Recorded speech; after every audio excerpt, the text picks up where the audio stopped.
Hi guys! Welcome back to our channel, DM Squad Vlogs. At kung bago lang kayo sa aming channel, ay don't forget to like, share, and subscribe to our YouTube channel guys, and hit the notification bell button para laging updated sa mga bagong video upload. For today's vlog, we will feature the different ways on how to look good in front of the camera. Or probably, look at your best. Lighting. Lighting could make or break you. Sometimes, may mga dapat tayong i-consider kagaya ng mga soft lighting and hard lighting. Soft lighting ay yung mga natural light lamang. Kapag hard lighting naman ay yung kadalasan may mga shadow na tayo kapag ginagamitan natin ng mga ring light or mga LED lights. If we are going to rely on sunlight or natural light, it is advisable na mag-shoot tayo ng video natin in the middle of the day. Mind the angle. Minsan, titingnan natin kung ang angulo ba natin ay dito lang ang maputi at dito ay maitim or well-balanced ba siya. Minsan ay nakaka-apekto rin ito sa kagandahan ng paggawa natin ng mga video lessons. Place the camera at the eye level. Next one is to place your camera at the eye level. Ito ay para maging natural ang inyong conversation. Para bang natural kang nakikipag-usap sa iyong mga target participants or learners. Tandaan, ugaliin rin na tumingin sa inyong mga camera lens. Maaari kayong gumamit ng tripod or mga libro bilang patungan. Make sure to have a good background. Next is about the background.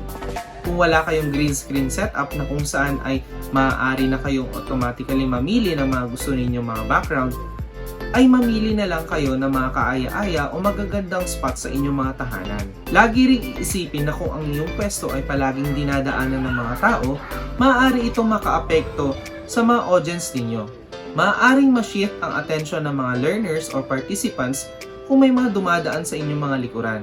Kaya naman humanap ng magandang spot sa inyong tahanan. Have a quick check. Next is about the quick check. Ang quick check na ito ay tumutukoy sa pagkakaroon ng quick check mo lang sa sarili mo. Kagaya niyan. Minsan ay kailangan rin nating i-check ang ating mga itsura sa camera, lalo na mga body parts na tatamaan directly ng mga camera lenses natin.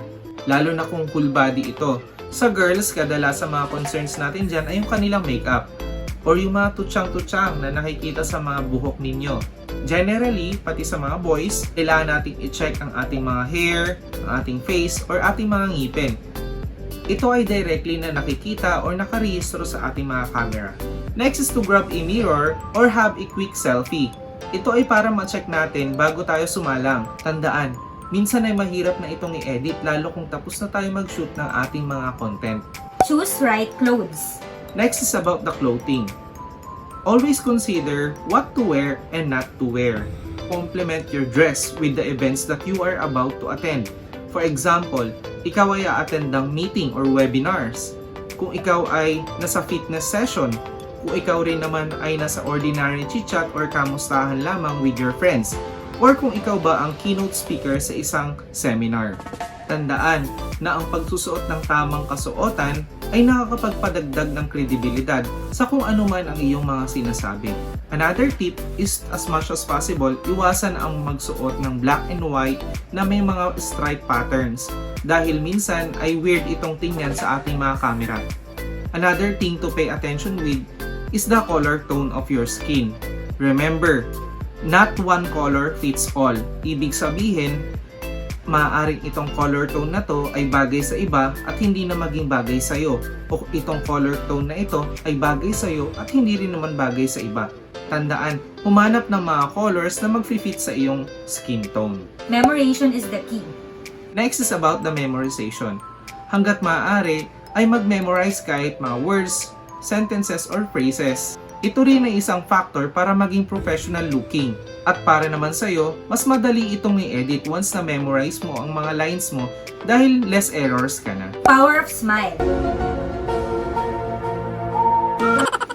Minsan kasi nakakalimutan nating ngumiti kasi we do the talking and talking na lang.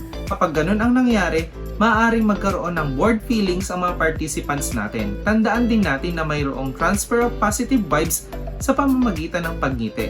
Next one is to practice smiling on selfie attempts. Minsan makikita na natin doon kapag maganda ba ang ating mga ngiti o hindi. Mafe-feel mo yon, kaya makikarry mo yon hanggang sa matapos ang iyong video lesson. And last tip, don't overdo it. Dapat hindi pilit ang iyong mga ngiti. Tandaan na nafe-feel ng mga audience o ng iyong mga participants ang iyong vibe. Maita-transfer mo ito lalong-lalo na kapag ikaw ay nakangiti ng natural. At dyan natatapos ang ating tutorial. At kung may maiba pa kayong tips on how to look good on the camera, mangyari lamang na mag-comment sa ating comment box section upang mas marami ang makaalam nito. Maraming salamat! And don't forget to like, share, and subscribe to our YouTube channel guys, and hit the notification bell button para lagi kayong updated sa aming mga bagong video uploads.